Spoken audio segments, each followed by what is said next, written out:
Žēlastība jums un miers no Dieva mūsu Tēva un Kunga Jēzus Kristus. Lasījums no Marka evaņģēlija 10. nodaļas. Un tie nāk uz Jēriku, un Jēzum ar saviem mācekļiem un daudz ļaudīm no Jērikas izejot, Timeja dēls Bartimejs, kāds akls nabaks, sēdēja ceļmalā, un izdzirdis, ka tas esot Jēzus no Nācaretes, viņš sāka saukt un sacīt: Jēzu, tu Dāvida dēls, apžēlojies par mani. Un daudzi to apsauca, lai paliek klusu, bet tas jo vairāk brēca: Dāvida dēls, apžēlojies par mani. Un Jēzus apstājies, sacīja: Attaiciniet viņu. Un tie attaicināja aklo, tam sacīdami: Turi drošu prātu, celies, viņš tevi aicina. Un savu apmetni nometnis, tas cēlās un nāca pie Jēzus. Un Jēzus griezās pie tā un sacīja: Ko tu gribi, lai es tev daru? Bet aklais viņam sacīja: Rabunī, ka es varētu redzēt. Un Jēzus tam sacīja: Ej, tava ticība tev palīdzējusi. Un tūdaļ tas kļuva redzīgs, un pa ceļu viņam sekoja. Āmen. Kungs palīdzi, lai mēs ieraugam savām sirds acīm savu Kungu, un lai sekojam viņam ticībā, lai šai ceļā mūs vada tavu vārdu, kas ir mūžīgā patiesība. Āmen.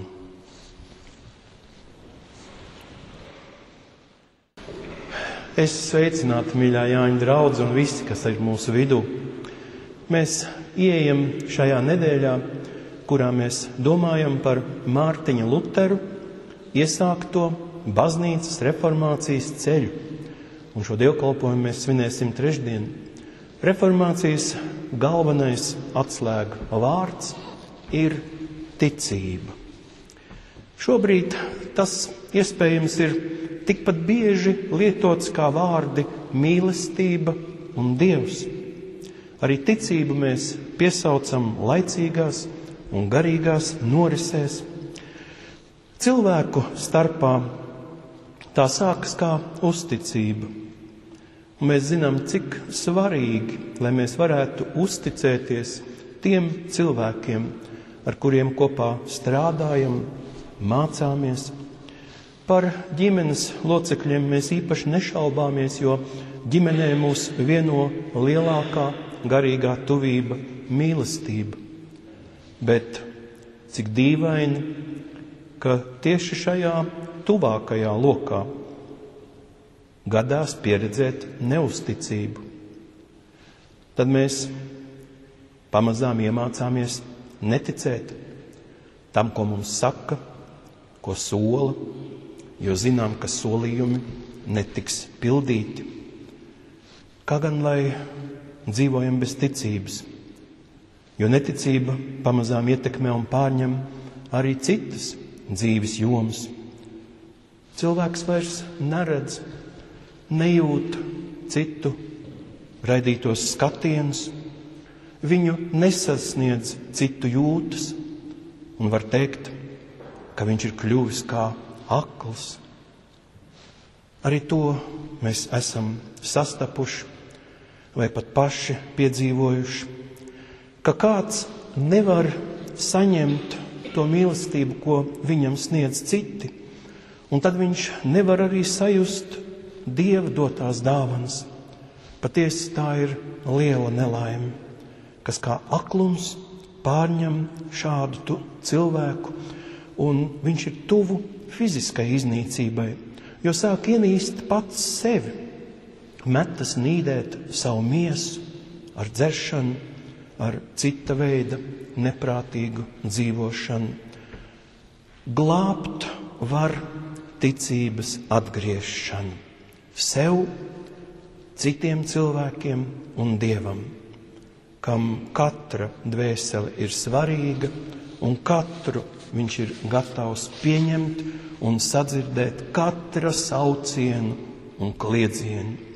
To mēs brīnišķīgi piedzīvojam šajā evaņģēlija notikumā, kas ir īpašs ar to, ka ir atspoguļots visos 3 pirmajos evaņģēlijos gandrīz vieniem un tiem pašiem vārdiem.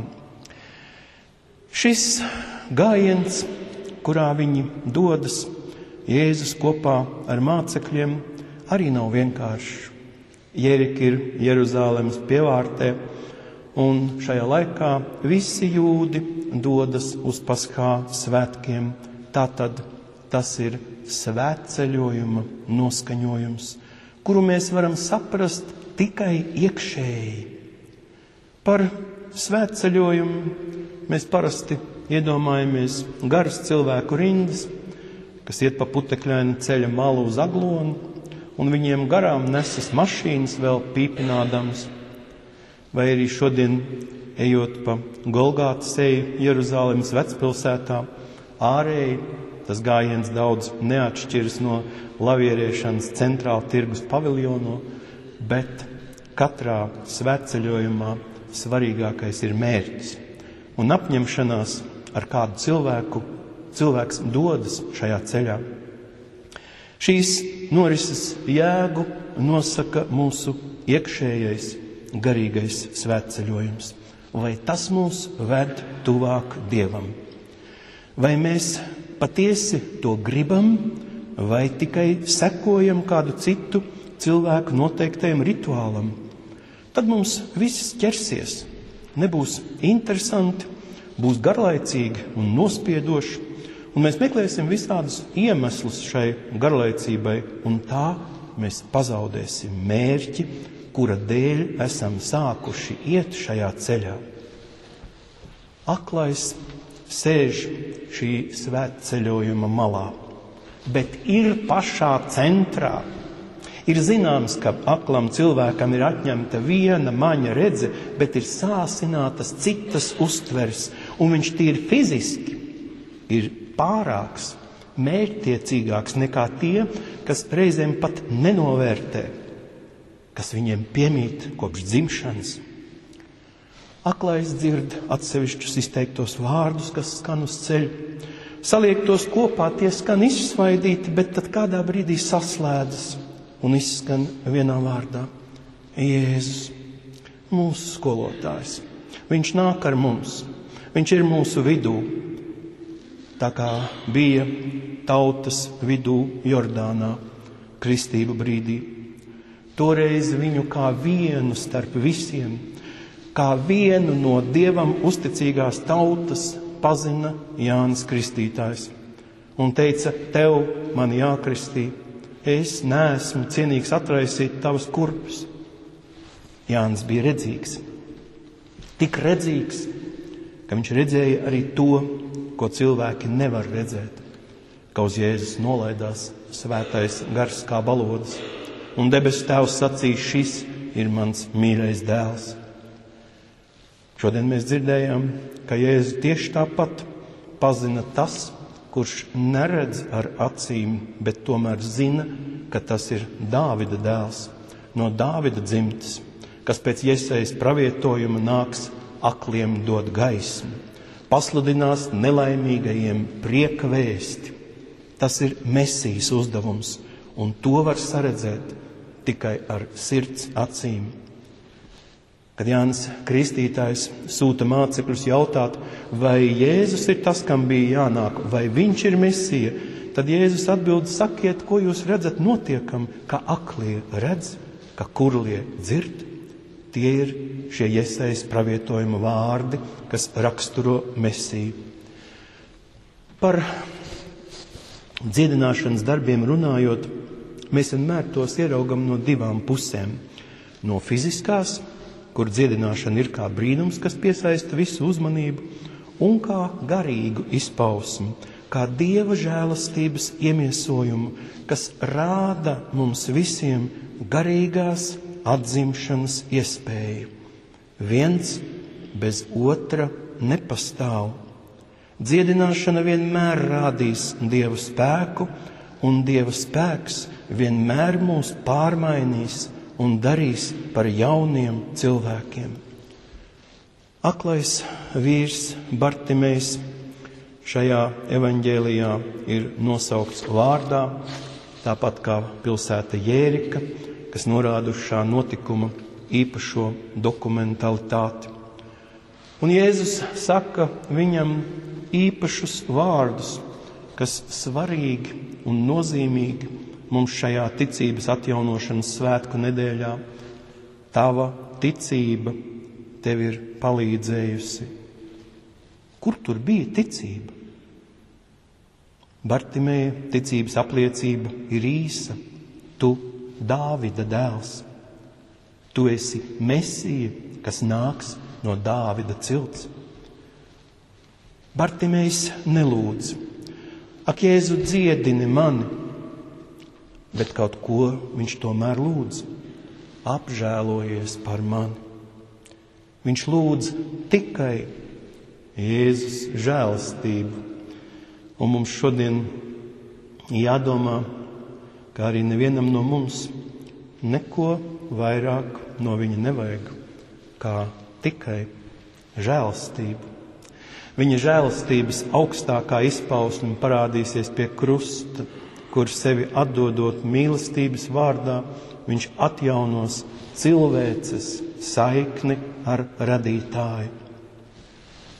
Bet mēs reizēm esam kā tas lielais sekotāju pūlis ap Kristu, kurš tik daudz reizes atkārto viņu vārdu un kas sauc lūgšanu vārdus cauru dienu, kaut vajag tikai vienu: apžēlojies par mani, paskaties uz manu pusi, sadzirdi manu balsi.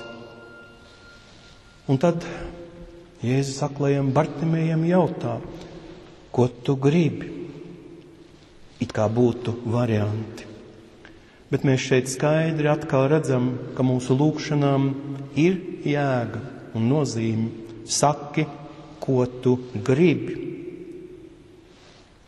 ka es varētu redzēt. Viņš to izteica tieši un nepārprotami.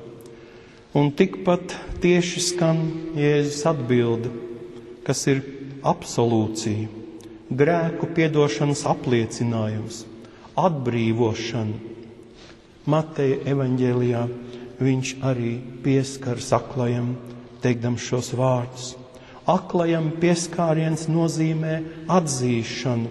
Tieši viņš tiek dziedināts, atbrīvots. Tieši viņš saņem Dieva žēlastību. Aklais šo savu ticību apliecina visam svētceļnieku pūlim dzirdot. Un visu klātbūtnē saņem Jēzus apliecinājumu, ka ticība ir tā, kurai nevajag redzēt, kura nāk no sirds. Tādai ticībai nevajag garantijas. Tā vienkārši tic, bez kādas iepriekšējās pieredzes. Tā ir kā bērna ticība, uzticība. Un tagad ieklausieties, no kuras mēs bērnus cenšamies atradināt. Tu tikai nevienam neusticies. Tu netici, ja tev sola kādas labas mantas, dāvanas. Tu nāc uzreiz mājās, jo nekas šajā pasaulē nav par brīvu. Patiesi pārsteidzoši, ka visur tiek izmantota ne tikai bērnu, bet mūsu katra dabīgā, Dieva iestādītā tieksme pēc ticības. Visa reklāma aicina ticēt vislabākajam produktam un, protams, to pirkt. Politikā mums visiem zināmie vecie ruņķi, kas jau daudz gadus redzēti melojam, sola atkal un atkal. Un mēs ticam. Nu, kā var neticēt? Tagad ir arī tāda brīvticība, kurā aicina ticēt Dievam un Kristum bez baznīcas, bez mācītājiem un bez mācības. Tici un samaksā, un tavs bērns būs kristīts. Jūs būsiet laulāti Dievu priekšā, un tik daudzi ar prieku izmanto šos pakalpojumus. Tā ir cilvēku pasaule, kuru mūs aicina ticēt cilvēkiem. Arī šī brīva ticība aicina ticēt tam, ko saka viens sludinātais. Un neapmaldieties un nesamulstiet Kristus vārda dēļ, jo gandrīz katrs vārdotājs un zilnieks zina, ka jāpiesauc ir Kristus un Marija. Dieva pasaulē, īstajā Dieva pasaulē ir citādi. Tur šo ticību dod un uztur Dievs pats, kā mēs lūdzām introita lūkšanā. Viņš uztur šo mūsu ticību. Un viņš grib, lai mēs dzīvojam kā viņa bērni, viņa radītajā pasaulē. Un lietojam šo vienkāršo un unikālo svētā gara saiti starp mums un viņu. Ticību, kas vienīgā ļauj saņemt grēku piedošanu, sastapt svētā vakarēdiena mīlestā pašu pestītāju, tikai ticot. Zinātnieki var sarakstīt miljoniem grāmatu par ticību, teologi. Gan aizstāvot, gan noliedzot, aklais ceļa malā uzdod tikai vienu jautājumu un saņem tikai vienu atbildi, kurā ir ietverta pasaules atslēga. Ticība tev ir palīdzējusi ieraudzīt Kristus patiesības gaismu ar acīm nesaskatāmo. Ir pierasts teikt, es paļaujos visā uz Dievu. Viņš visas lietas kārto un arī manu dzīvi viņš sakārtos. Ja aklais būtu sēdējis ceļa malā un teicis, es paļaujos, ka Dievs zina manu problēmu, ja viņš nebūtu klausījies, nebūtu sajutis, sadzirdējis Dieva klātbūtni, ja viņš nebūtu saucis Jēzu vārdā, vai Dievs būtu varējis viņam palīdzēt? Tādēļ mums, ejot ticības lielceļa putekļos, kur interneta komentāros un rakstos mūs apsmej, ir jāsaprot, ka arī šajā troksnī mums garām iet Jēzus. Un mēs šo savu vienīgo jautājumu viņam varam uzdot un varam saukt uz viņu ticībā un saņemt arī šodien no viņa žēlstības dāvanas, viņa vārdus un viņa klātbūtni svētajā vakarēdienā. Un lai nekas mūs nespēja apstādināt, nogriezt, aizvilināt ceļā pie viņa. Āmen.